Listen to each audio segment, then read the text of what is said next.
I just got a new dehydrator from a yard sale and I have no idea what to do with it. Help! Hey folks, it's Darcy from the Purposeful Today, we're going to be talking about getting free downloadable manuals for your dehydrator. How many of you toss a manual when you buy a new product and don't even bother reading it, only to find out 3 weeks down the road something wrong with your machine and you don't know how to fix it because you have no way to do it? Maybe you just bought one from a yard sale or a thrift store, or you inherited one or someone gave you their old one they never use anymore, and you don't know how to use it, and it doesn't come with a manual, and you might not have any access to somebody who knows how to use it. Or perhaps you did toss your manual when you got it. Like right now, I cannot find the manual to my Kasori. I know I didn't toss it, but I can't find it. And yes, you can go online, you can do a search for the machine, the model number, and come up with a manual, or even the website that gives you some instructions. However, there are circumstances where you may not have internet access, but you do still have electricity. So we have that happen often when we lose our internet because we have a really old grid, so sometimes stuff goes down. And there may be a time when you're running your machine or need to know how to do something with it that you don't have access to the internet. It's always handy to have a paper manual with you. I know the decluttering thing is get rid of anything that you need because the manual is always available online. However, if you have the same mindset as some of us that, everything's not always going to be available at all the times that you need it, and it's always handy to have those things in paper, in a file, tucked away in case you need them. Okay. Why do you need a manual? One, you've bought a machine that's used and you don't know how to run it. There could be some issues with that machine that are endemic to that machine that you need to understand how to use it. Many times those hand-me-down machines are one temperature machines, but you kind of need to know what that temperature is, because if that temperature is not warm enough to do things like jerky may be dangerous because it's not keeping the temperature up high enough to make sure that you're out of the risk of having salmonella or other issues with bacteria that could affect the food and make you sick. So if you have this old machine that you don't know what the temperature is, yes, you can test it, but testing isn't always accurate, especially with stackable machines where you can't really get a tester in the right place to test it. So it's handy to know what that machine has for its base setting.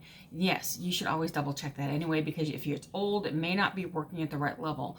And yes, you can put those things into blast in your oven after at 250 degrees for about 15 minutes to make sure you kill that stuff off, but it's always a handy thing to know about the machine that you have.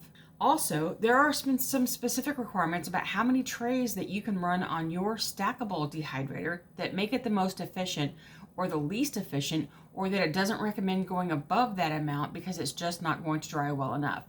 Now, you have some machines that actually stack up to 30 trays, but you can't necessarily do the Nesco 75A to 30 trays the way that you would do the Nesco 75. I think that's the one. It's the really big stackable Garden Master. Having that 75A at 30 trays will not work because it's not meant to dry that many. The airflow just won't work that way. So it's important to know the range of what your stackable machine was done in. Many of them are expandable. You just need to know the actual tray number that one requires for stacking. There are also some issues with dehydrators that they will have some specific requirements for that machine that you may not have with other machines.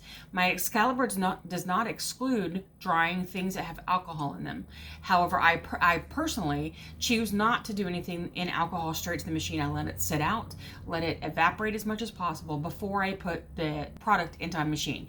And specifically vanilla beans, I will actually go through there, and once they've been through a couple of cycles of making vanilla, I will then dry them for the powder, but I won't put them in directly from the glass jar into my dehydrator. I let it sit out, let as much alcohol evaporate as possible, and then dry them. However, there are some machines like the Nesco who say do not use alcohol in this machine. The possibility of it igniting at some point is what they're trying to stay away from. So while it probably won't happen, they say it to protect their liability in the issue, and you should probably follow those guidelines to be the safest using your machine. There will also be some guidelines on how you can plug your machine into the wall for that particular machine. Many of them will say, do not do anything except putting them into an approved wall source, meaning you shouldn't be putting them into a strip. to try to extend their electrical reach. You should never use them on an extension cord. I'm like, there are some specific things like that for your machine that you need to know. All right, and the best reason for having a manual for your machine, there's a troubleshooting guide in many of the the manuals that will give you ideas that my machine stopped doing this. What might it be?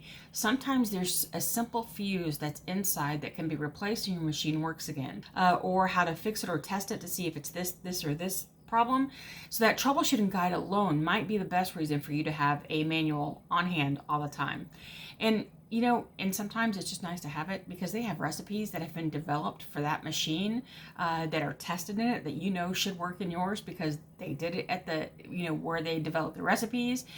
Not that those recipes won't work for every machine anyway, but it's nice to have some so that you can kind of find new ways to use your dehydrator products, or ways or things that you can put in your machine that you might not have thought of. So a manual is a handy thing to have for your machines.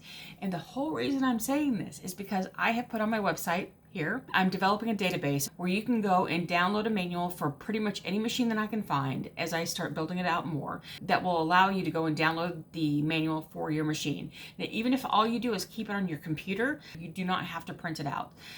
The printing out is, for me, I like to have things where I can write notes on and make comments about a recipe that's in a book, or circle something that I need to go back and follow up on later. So these downloads are all free. I will not put one up that the site requires you to pay in order to get the download.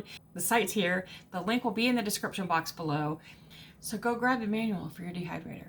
And until I see you next time, happy dehydrating.